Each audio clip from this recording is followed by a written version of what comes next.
Hoje vamos ver o capítulo 18 do Evangelho segundo o Espiritismo, muitos os chamados, poucos os escolhidos.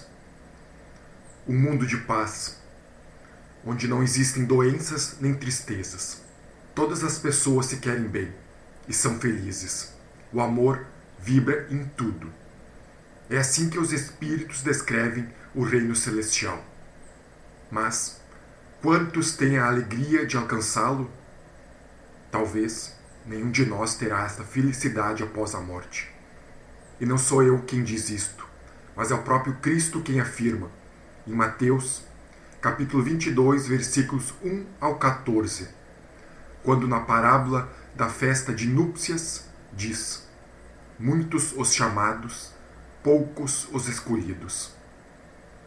Mas não precisa ser assim, e é isto que tentarei explicar nos próximos minutos.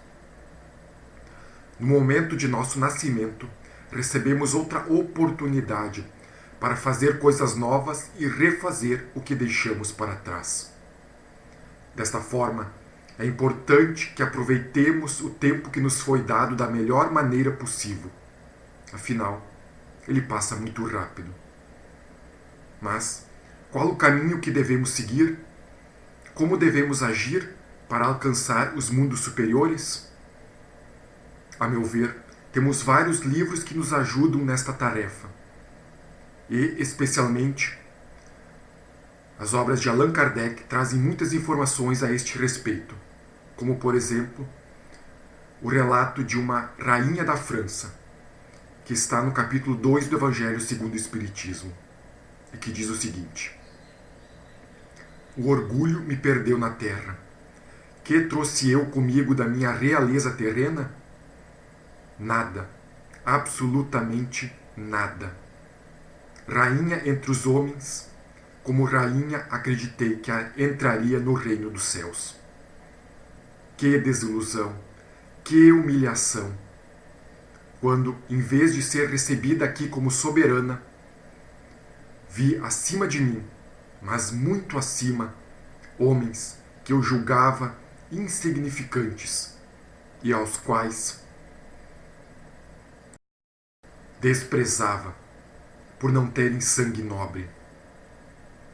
Oh, como então compreendi a inutilidade das glórias e riquezas que com tanto desejo se procuram na terra. Para se conseguir um lugar neste reino, são necessárias a abnegação, a humildade, a caridade, a benevolência para com todos. Ninguém lhe perguntará o que fostes, nem que posição ocupastes, mas que bem fizestes, quantas lágrimas enxugastes. Vejam, os mortos falam, e eles vêm nos aconselhar, nos mostrar o caminho que devemos seguir. E como podemos saber se já temos condições de entrar nos mundos felizes? Kardec também fez essa pergunta, a qual está na questão 918 do Livro dos Espíritos. Por quais sinais se pode reconhecer uma pessoa evoluída espiritualmente? A resposta: o espírito prova sua elevação quando todos os atos de sua vida corporal representam a prática da lei de Deus, e quando ele compreende por antecipação a vida espiritual. A pessoa de bem é a que pratica a lei de justiça, amor e caridade na sua maior pureza.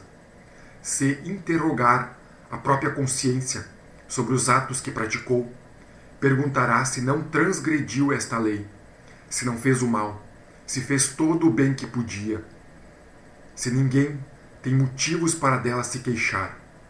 Enfim, se fez aos outros o que gostaria que lhes fizessem. A pessoa que possui o sentimento de caridade e de amor ao próximo faz o bem pelo bem, sem esperar nada em troca. É bom, humano e benevolente para com todos, porque vê irmãos em todas as pessoas, sem exceções de raças nem de crenças. Se Deus lhe concedeu o poder e a glória Considera essas coisas como um depósito de que lhe cabe para usar para o bem. Deles não se envaidece, pois sabe que assim como Deus lhes deu, também pode lhes tirar. Se a ordem social colocou pessoas sob a sua dependência, trata-as com bondade e benevolência, pois são seus irmãos diante de Deus. É indulgente para com as fraquezas alheias, pois sabe que também precisa de indulgência.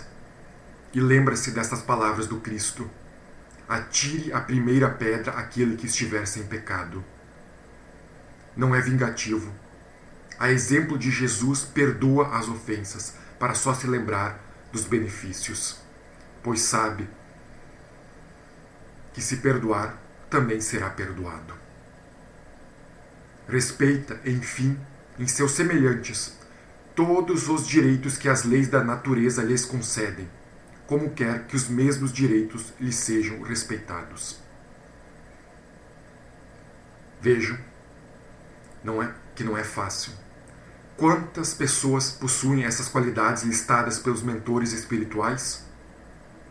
Não é por nada que Jesus afirmou que muitos são os chamados, mas poucos os escolhidos. Talvez seja mais fácil acreditar que todos vamos para o céu, que as portas vão se abrir como um passe de mágica. Para quem acredita nisto, lamento dizer, mas não vai acontecer. A prova disto podemos ver na mensagem Ato de Caridade, que está no livro Vozes do Grande Além, de Chico Xavier, e que diz o seguinte: fora da caridade não há salvação. Maravilhosas palavras. Contudo, quase sempre chegamos a compreender seu divino significado depois da morte, com o desapontamento de uma pessoa que perdeu o trem para uma viagem importante, guardando inutilmente o bilhete na mão. Residia no Rio de Janeiro, tinha esposa e 2 filhas, e era espírita à maneira de tantos. Frequentava sessões, escutava os palestrantes, contudo, só me preocupava com os meus interesses. Às vezes, um irmão na fé convidava-me para o culto do Evangelho no lar. Mas eu lá queria saber disto. Cuidava devotadamente do meu conforto doméstico. Casa bem posta, mesa farta, tudo do bom e do melhor. E o tempo foi passando. Aos 55 anos, morri em virtude de um edema do pulmão. Apavorado, reconheci que não merecia o interesse de ninguém. Minha mulher e filhas haviam me esquecido. Só pensavam na herança. Para ser verdadeiro, não havia cultivado a oração com sentimentos, e por isto mesmo estava só. Meses se passaram nesta minha difícil situação. Certa noite, cansado, chorei. Minhas lágrimas eram desta vez tão sinceras que alguém se compadeceu de mim. Surgiu-me à frente um irmão dos sofredores e, com muita bondade, conduziu-me à casa espírita que frequentava. Lá, um mensageiro do plano superior dirigia grande assembleia.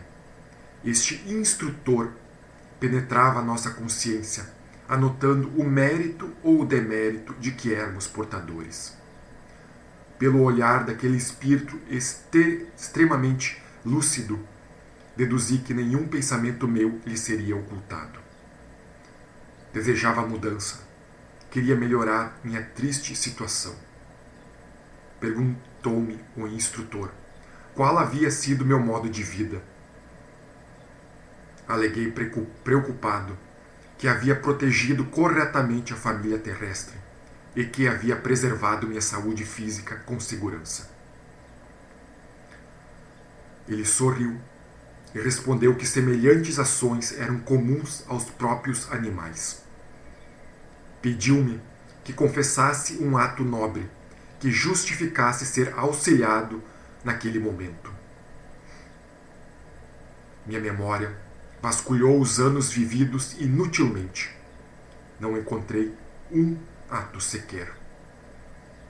Não que o trabalho ao qual tenha dedicado minha vida seja indigno, mas é que eu capitalizava todo o dinheiro ganho egoisticamente, sem auxiliar a ninguém. Depois de agoniados minutos, lembrei-me que em certa ocasião 3 amigos insistiram comigo para que os acompanhasse até um lar humilde, na favela do Esqueleto. Fiz de tudo para me desvencilhar do convite, mas não consegui.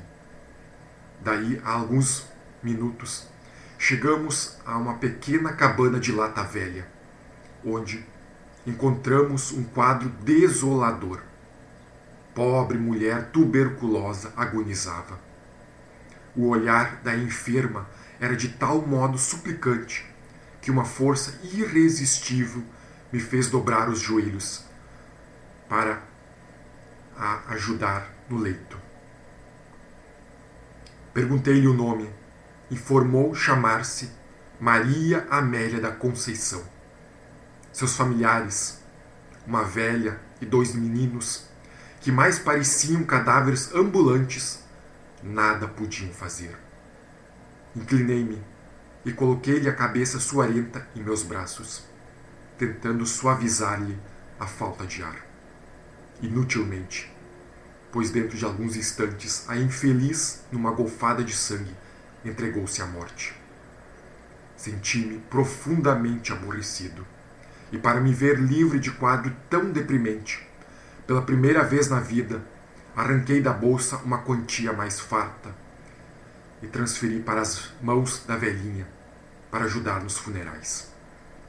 Afastei-me irritadiço e antes de voltar para casa, procurei um hotel para um banho demorado, com desinfetante adequado.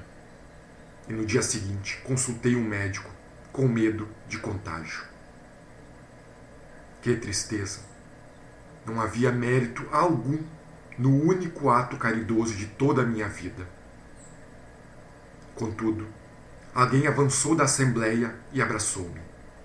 Este alguém era Maria Amélia da Conceição, que veio em meu socorro.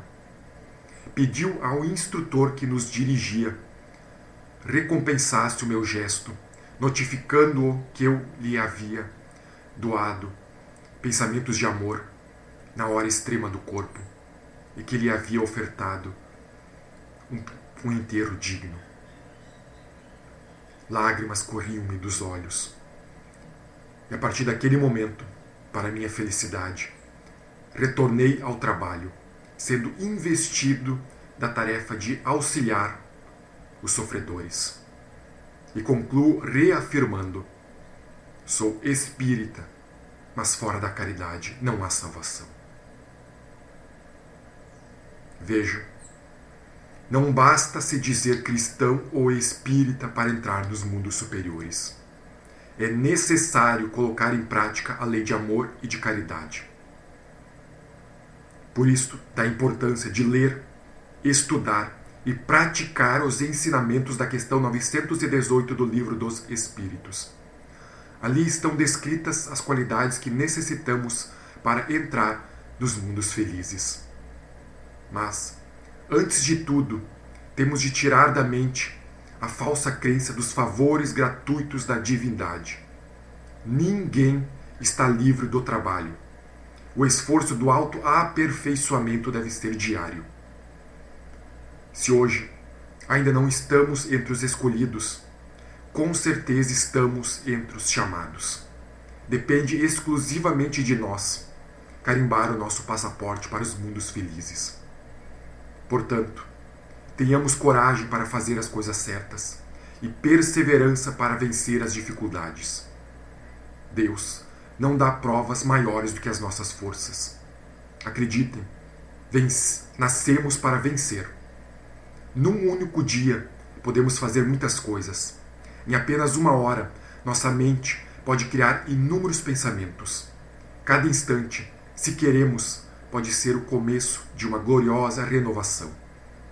E se a nossa vontade for tão forte que nenhuma privação e nenhum sofrimento possam derrubá-la, se a nossa vontade for tão firme que nenhum desânimo e nenhum contratempo possa enfraquecê-la, então venceremos.